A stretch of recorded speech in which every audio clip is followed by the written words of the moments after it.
Hop là. Et salutations, ici Hero, le mirifique, le sublissime.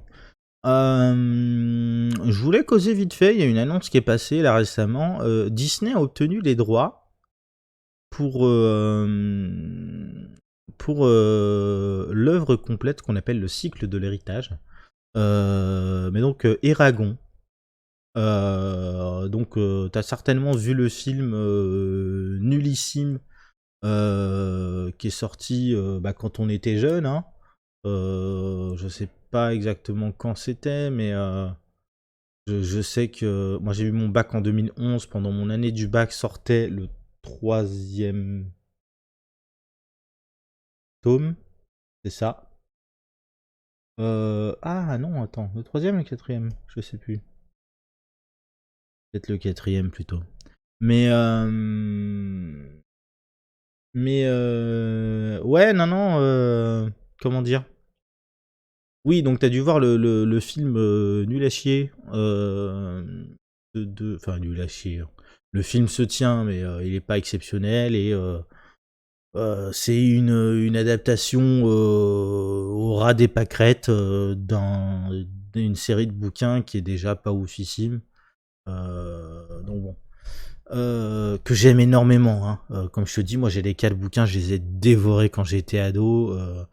Je suis très investi dedans d'ailleurs parce que je pense que il y a un potentiel énorme avec cet univers. Mais franchement la qualité du truc est médiocre.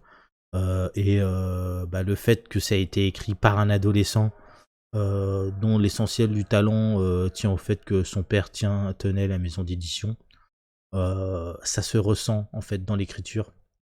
Donc, dans l'écriture, dans la narration, dans tout ça, bref. Mais donc, ouais, et là, Disney a racheté les droits, donc ça fait énormément parler sur Internet. Les gens sont super hypés, machin, tout ça, bidule. Mais je voulais en causer vite fait, justement, parce que moi, j'ai ce recul sur la série. Enfin, sur ouais, la série de bouquins, sur l'ensemble de l'œuvre et sur ce qui a été fait. Alors l'info intéressante, c'est que Christopher Paolini, donc l'auteur, participera à l'adaptation du projet, ce qui est pas mal. D'autant qu'aujourd'hui c'est un adulte, qu'il a certainement écrit d'autres trucs depuis et qu'il s'est peut-être amélioré dans son écriture, machin, tout ça. Mais par contre, pour en faire quelque chose, alors ce serait une série, hein, Disney l'a annoncé, machin, tout ça. Mais pour en faire quelque chose, va vraiment falloir réécrire l'entièreté des bouquins. Parce que de base, c'est un vulgaire pompé, vraiment copier-coller de Star Wars dans un univers fantasy. Euh, et moi, enfin, comment dire. Comme je dis, c'est vraiment c'est une fanfiction écrite par, enfin une fanfiction. C'est un univers de fantasy écrit par un adolescent, donc en fait c'est bourré d'incohérences, c'est bourré de clichés débiles, mais de la fantasy, mais des clichés qui sont mal exploités si tu veux, qui sont vraiment exploités premier degré quoi. C'est cliché pour être cliché. C'est regardez mon cliché, il est cool. J'ai une grosse épée. Euh, oh non, tu es mon père. Euh, ce genre de délire. Et moi, le truc que je pointe régulièrement du doigt, en fait, pour montrer à quel point la qualité du bouquin de base est très médiocre. J'ai adoré, encore une fois, j'aime énormément cet univers, je le porte à cœur, mais à lire, c'est une purge, quoi, quand t'as du recul. C'est ado, visiblement, j'avais aucun putain de recul sur les épopées de fantasy et les machins comme ça, quoi. Parce que l'exemple que je prends systématiquement, c'est l'exemple du premier chapitre. Alors, le premier chapitre, si tu as vu le film, c'est la scène de course-poursuite dans la forêt, l'embuscade dans la forêt avec une course-poursuite. L'elfe, Arya, qui finit par téléporter l'œuf auprès des dragons. Bon, pas de souci. Le chapitre est très très cool, hein, je trouve relativement bien écrit. On a alors du point de vue de d'Urza, l'ombre, donc le méchant, avec son équipe de d'Urgals. Les Urgals qui sont ni plus ni moins des orques qui sont là, ils sont méchants pour être méchants. Ah, je suis le méchant. Et qui sont méchants, mais bêtes et méchants. Parce que ils sont vraiment débiles, quoi. Ils sont débiles, ils sentent mauvais, ils sont pas beaux. C'est vraiment le cliché de l'orque de fantasy façon Le Seigneur des Anneaux, bêtement. Et je dis ça, Seigneur des Anneaux, le film. Je sais pas comment sont les orques dans les bouquins, mais bref. On est du point de vue d'Urza, qui sont en embuscade, qui attendent, que machin, que bidule. Là arrivent les elfes. Le chapitre est très très cool. Très bien, enfin, pour le coup, plutôt bien écrit, plutôt bien raconté, machin, tout ça. Si on met de côté le fait que les orques sont débiles et que Durza est un méchant, méchant parce qu'il est méchant et donc qui se permet de buter certains de ses sbires parce qu'il est pas content. C'est oh, je suis pas content. Bam. Façon Dark Vador, tu sais, c'est bref.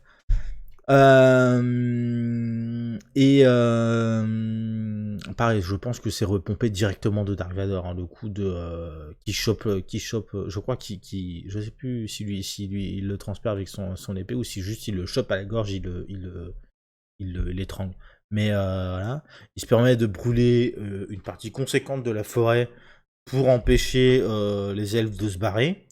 Et il laisse cramer ses sbires Urgals dans le feu, mais vraiment rien à foutre, quoi. Le méchant, le boss des méchants, qui a un boss, donc ils s'en tamponnent des sbires, quoi. Voilà. Le seul. Donc, le chapitre est très très cool, le passage est très très cool. Le problème principal, c'est que ce passage est particulièrement incohérent. Et donc, je vais te montrer ça. Hein. Je vais te montrer ça. Alors, attends. Propriété. On est... Hop là. Donc là, c'est une carte de l'Alagaësia.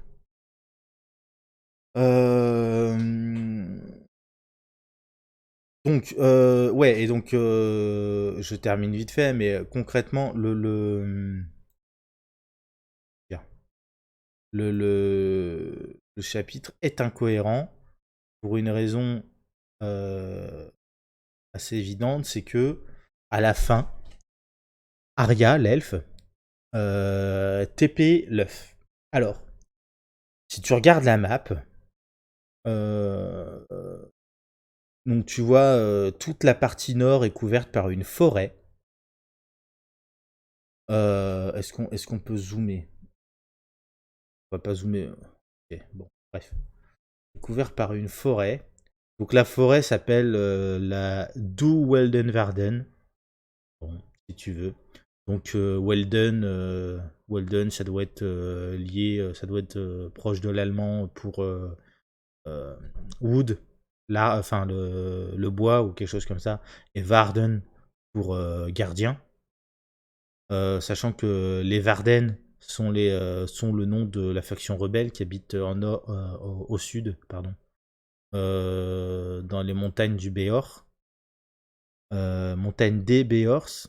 Et alors Béors, c'est pareil, hein, montagne des ours, littéralement. Voilà, la capitale des nains s'appelle Fartendur. Donc notre père, littéralement. Hein. Comment dire? notre père, donc c'est Fartendur, il me semble que c'est Khazmodan dans World of Warcraft et comment dire, étymologiquement, la signification est la même. Il me semble que les ruines de la Moria, Khazad-dûm, la signification est très similaire aussi. C'est vraiment le cliché de la fantasy, quoi. Quand je te dis que c'est vraiment du copier-coller, c'est dans le Seigneur des Anneaux. Alors la montagne s'appelle Khazad-dûm et le nom de la race des nains s'appelle les Khos'dûl, si je dis pas de bêtises. Donc c'est vraisemblablement c'est la mère patrie, mais la mère patrie qui est un père plutôt. Mais bref. Donc vraiment les gros clichés. Il a les montagnes du Béor au sud comme ça. Au nord, il a la forêt. Il a une rivière qui va des Béor et donc de Fartendur jusqu'à la forêt, à l'extrême est du pays. Enfin, extrême est. Il y a certainement d'autres choses à l'est, hein, vraisemblablement, mais bon, ça traverse là.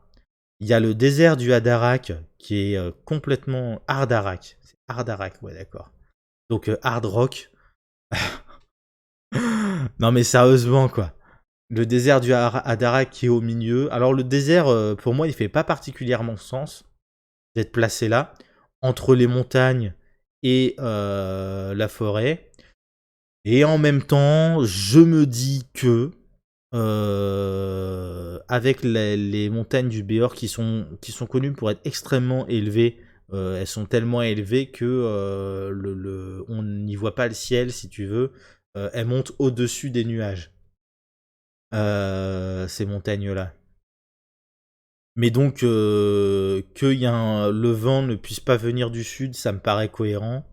Par contre, le vent, il est censé pouvoir venir de l'ouest par la mer. Donc, il n'y a pas de raison que la côte ouest, elle, soit irriguée parce que c'est une zone avec plein de fermes, de machin, de bidule. Voilà, que tout le nord soit irrigué au point qu'il y ait une forêt luxuriante, machin, tout ça. Mais qu'au milieu, pour une raison quelconque, il y ait un putain de désert. Géographiquement, ça fait pas de sens non plus. Et le truc qu'il faut comprendre, c'est que au niveau des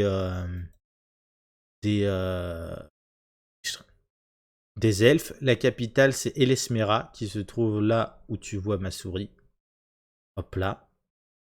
La capitale des Varden se trouve ici à Fartendur. Et l'œuf est envoyé du côté de Carval, donc plutôt au niveau de la crête, hein, dans la chaîne de montagne ici, mais c'est à proximité de Carval, vu qu'il met moins d'un jour à revenir chez lui.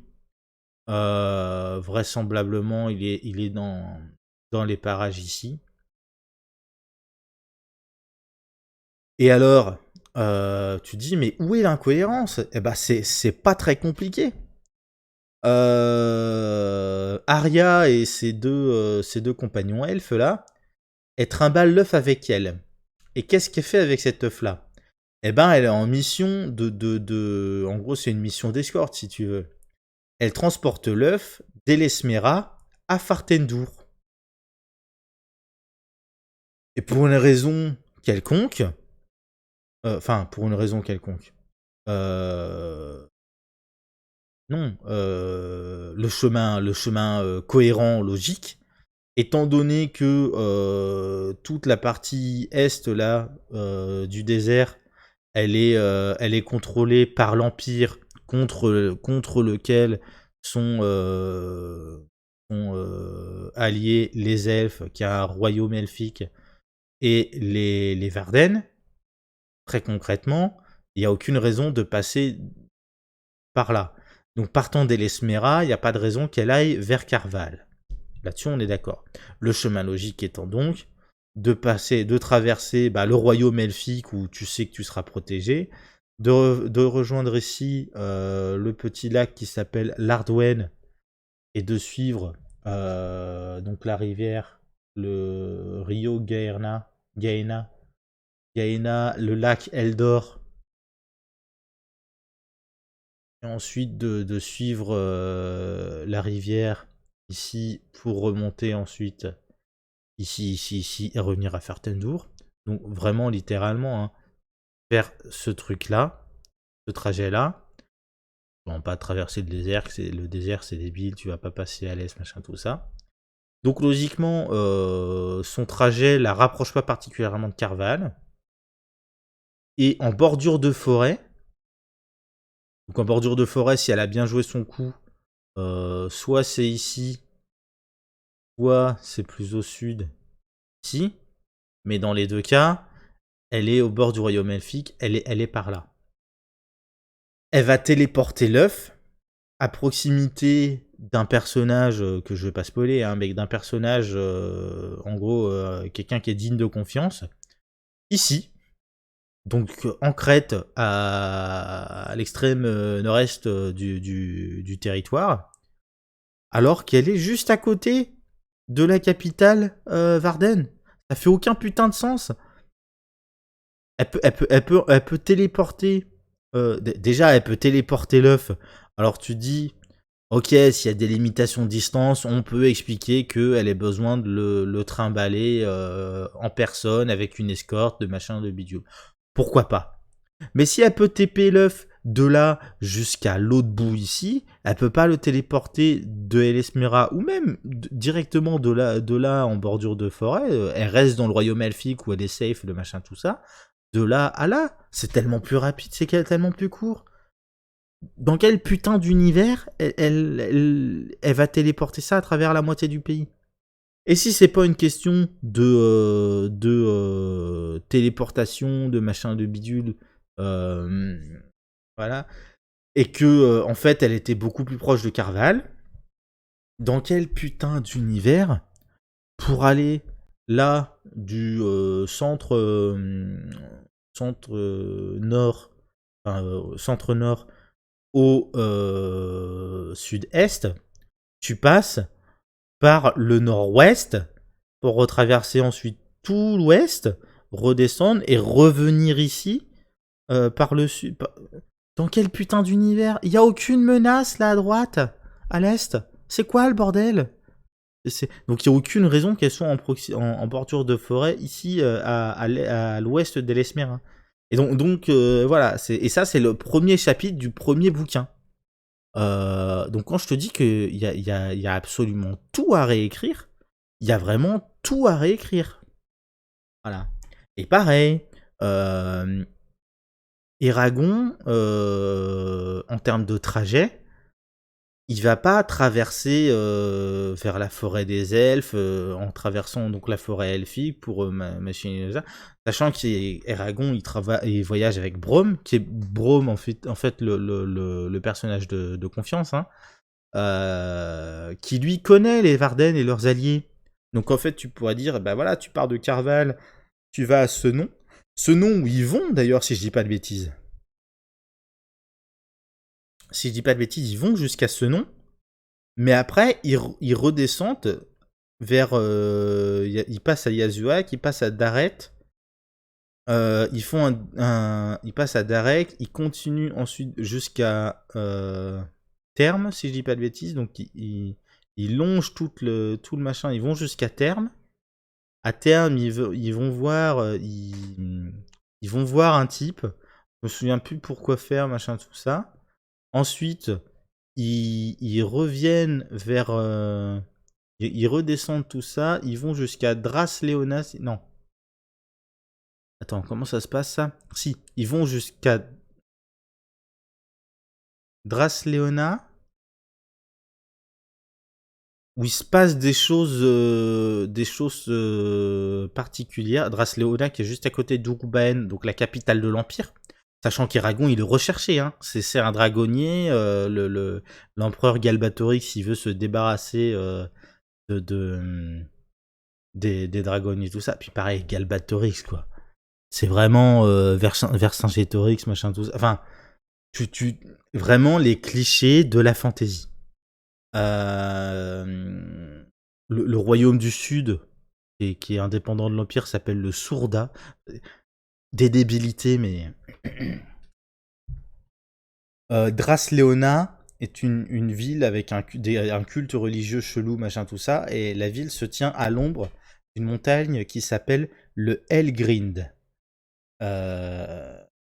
Helgrind, où se trouve tout le culte, où ils sacrifient des gens, le machin, tout ça. C'est vraiment les clichés débiles de la fantasy, et vraiment les clichés premier degré, quoi. À Drasleona, je crois qu'il se passe un truc un peu débile qui lui fait retraverser jusqu'à Gilead, qui est une ville prison, machin tout ça, pour sauver Arya. Et quand il sauve Arya, il décide de traverser le désert du Hadarach, pour venir ensuite à rejoindre Fartendur. Mais vraiment le trajet débile, quoi. Alors que dès le début, tu pouvais faire Carval, Senon, Osilon, donc du royaume elfique. Ensuite, bah, tu traverses, tu passes à l'Esmera, tant qu'à faire. Rome, il connaît certainement la reine. Donc ils peuvent obtenir une escorte. Ensuite, tu refais tout le trajet par là, pour sûr, avec des alliés, pour aller... Enfin... Vraiment, enfin, aucune putain de cohérence dans son univers. Et ce qui est terrible, parce que c'est pas une carte c'est une carte qui existe, qu'il a mis dans le bouquin. Donc, et dès le premier bouquin. Donc en fait, j'arrive pas à comprendre comment il a pensé son truc. Oui et non, il devait avoir un certain nombre d'étapes dans sa tête. Avec pareil, je te dis, tout un tas de clichés de la fantasy, des trucs avec des événements marquants, des machins, des bidules. Il s'échappe d'une cité où il est poursuivi par les gardes, machin. Mais non, c'est pensé avec le cul. Et autant, je suis pas contre en fait que tu penses d'abord ton histoire et ensuite ton univers. Pourquoi pas? Ça te permet de mettre tes lieux au bon endroit de manière à ce que ce soit cohérent. Géographiquement, tout ça. Mais là, c'est... soit c'est l'histoire qui est pas cohérente par rapport à la géographie, soit c'est la géographie qui est pas cohérente par rapport à l'histoire. Et la géographie en elle-même a l'air pas cohérente pour de rond non plus. Enfin, c'est des trucs vraiment débiles. Hein. Je pense que je crois d'ailleurs que c'est encore plus débile parce qu'il me semble qu'il passe à Terrinsford pour acheter des chevaux. Il passe à Terrinsford avant Yazuak. Mais après Senon, si je dis pas de bêtises. Donc ils font Carval, Senon. Ils reviennent à Terrinsford, ce qui est stupide. Parce qu'en fait, ça veut dire qu'ils retraversent Carval, quoi. Carval, dont ils sont partis parce qu'ils étaient poursuivis par les Rahazak, qui ont littéralement buté l'oncle qui tenait la ferme et puis il y a les gardiens de l'Empire à Carval et tout. Enfin, c'est débile, quoi. Non, vraiment, hein, il y a tout à réécrire dans cette œuvre. Il y a vraiment tout à réécrire. Il y a un potentiel de dingue, comme je dis, il y a un potentiel de dingue pour faire des trucs vraiment intéressants. Il y a plein de trucs que je trouve assez intéressants. Mais vraiment, enfin, il y a tout à repenser, quoi. Il y a tout à repenser. Donc voilà. Et heureusement, hein, putain, que j'étais pas aussi tatillon sur le lore, sur la cartographie, sur les machins, sur les bidules à l'époque. Parce que putain, il est absolument incompréhensible en fait son récit à la con. Et c'est. Enfin. Non, vraiment. Et donc, ouais, premier bouquin, je te dis, il part de Carval, il fait des tours chelous pour passer. Jusqu'à Fartendur. Deuxième bouquin de Fartendur, il remonte jusque chez les elfes. Il reste chez les elfes pendant un moment. Ensuite, Il repasse, je crois, pas exactement à Fartendour, mais il repasse par... attends,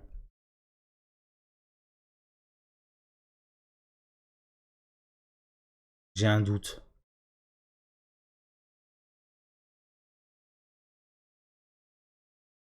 Non, je crois que de chez les elfes, si, il redescend pour aider, il doit y avoir une guerre là dans le sud, donc il redescend pour filer un coup de main. Il file un coup de main. Ensuite, il refait un tour à Dras Léonard. Il remonte à Vroengard, là, à Doru Arabea, qui est là où étaient stationnés les dragonniers à la base. Oh. Voilà, et ensuite il revient et il va jusqu'à Urubaen pour s'occuper de l'empereur. C'est vraiment, enfin, le trajet fait aucun sens, il n'y a pas de sens précis, il va dans tous les sens, n'importe comment, c'est débile. Et autant, je veux dire, là où il y a les guerres, le machin, que tu reviennes sur tes pas, que machin, que bidule, pourquoi pas. Hein. Mais le début du trajet où il doit passer de Carval jusqu'à Fartendour, ils choisissent de prendre, et c'est même pas Eragon, parce que c'est Brome qui l'accompagne et qui le guide pendant tout ce machin-là, ils choisissent de passer par le trajet le plus débile qui soit. Purement et simplement. Voilà. Et après, dès le deuxième bouquin, on a en parallèle de Eragon, on a bah, du coup Roran, son cousin, qui lui va mener d'abord la rébellion dans le village, ils vont se rebeller contre l'Empire, machin, tout ça, jusqu'au moment où en fait le village est pas défendable, donc ils se barrent tous parce qu'ils sont poursuivis par l'Empire. Ils vont redescendre jusqu'à terme ici, ils vont prendre un bateau, tac tac tac tac. Là c'est à peu près cohérent pour revenir ici jusqu'au Sourda. Et ensuite ils font partie du Sourda et de voilà. Eux, les rebelles, ils finissent par quitter Fartendour parce qu'à la fin du premier bouquin, Eragon, il y a la bataille de Fartendour et en gros, à partir du moment où ils ont réussi à s'introduire une fois, Fartendour est plus un endroit sûr, donc tout le monde doit se barrer de là. Donc voilà, eux ils rejoignent le Sourda et du Sourda ils mènent la rébellion, machin tout ça. Mais vraiment, comme je te dis, en fait c'est pompé sur Star Wars et sur le Seigneur des Anneaux, c'est-à-dire les clichés de la fantasy, c'est-à-dire un certain nombre d'aspects très classiques de fantasy. Et vraiment, comment dire le, le Sourda, c'est qui, en gros, je crois que c'est pas la planète Hoth, mais les rebelles dans Star Wars, ils finissent par se planquer dans un lieu allié, machin, tout ça. Enfin, c'est vraiment parce que la première base est détruite, tout ça, tout ça. Enfin bon, comme je dis, hein, moi je suis content que Paolini soit là pour remanier son univers, tout ça, et en espérant que il ait suffisamment de background aujourd'hui pour repenser ça à la manière d'un auteur de fantasy digne de ce nom. Mais bordel le cul, ouais non, si Disney adapte l'œuvre telle quelle, on est mal barré, on est très mal barré.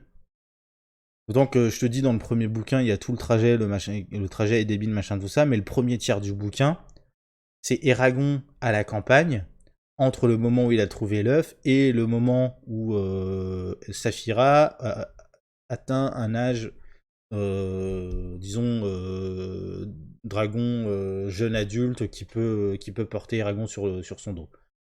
Il se passe littéralement 2 ans. 2 ans, parce qu'il y a deux foires. Il y a une foire annuelle, si tu veux, qui traverse le territoire et qui vient à Carval. Voilà. Donc, le premier tiers du bouquin, c'est littéralement Eragon qui reste à la ferme, quoi. Et qui s'occupe de son animal de compagnie. C'est c'est débile. Il y a tout à réécrire.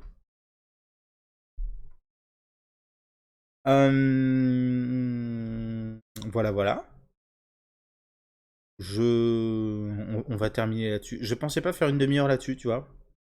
Mais comme quoi, il y a des choses à dire, hein. Donc voilà, on se fait des bisous. Moi, je vais suivre de très près les infos sur cette série, tout ça. Et puis, bah, on se dit à la prochaine. Des bisous, prends soin de toi. Et à plus.